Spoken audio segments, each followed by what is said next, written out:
Since therefore Christ suffered in the flesh, arm yourselves with the same way of thinking.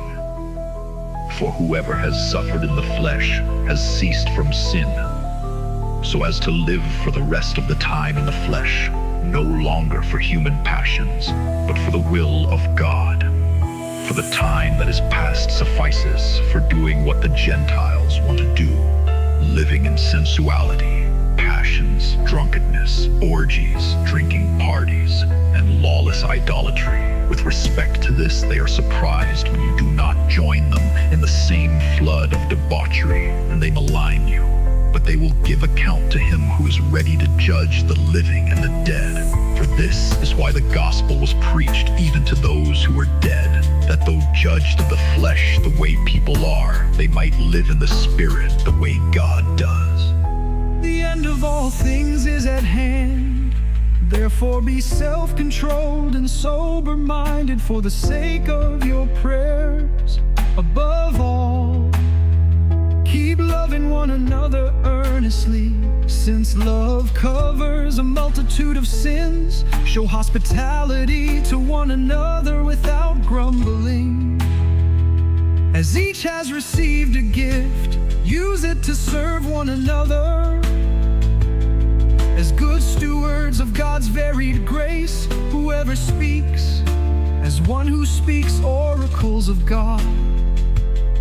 Whoever serves, as one who serves by the strength that God supplies, in order that in everything God may be glorified through Jesus Christ. To him belong glory and dominion forever and ever. Amen.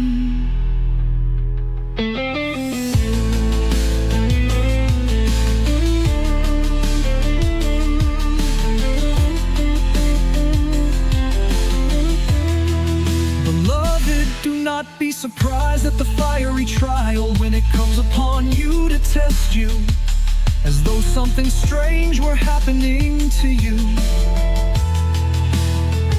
But rejoice insofar as you share Christ's sufferings, that you may also rejoice and be glad when his glory is revealed. If you are insulted for the name of Christ, you are blessed, because the Spirit of glory and of God rests upon you. But let none of you suffer as a murderer, or a thief, or an evildoer, or as a meddler. Yet if anyone suffers as a Christian, let him not be ashamed, but let him glorify God in that name. For it is time for judgment to begin at the household of God. And if it begins with us, what will be the outcome for those who do not obey the gospel of God? And if the righteous is scarcely saved, what will become of the ungodly and the sinner? Therefore, let those who suffer according to God's will entrust their souls to a faithful Creator while doing good.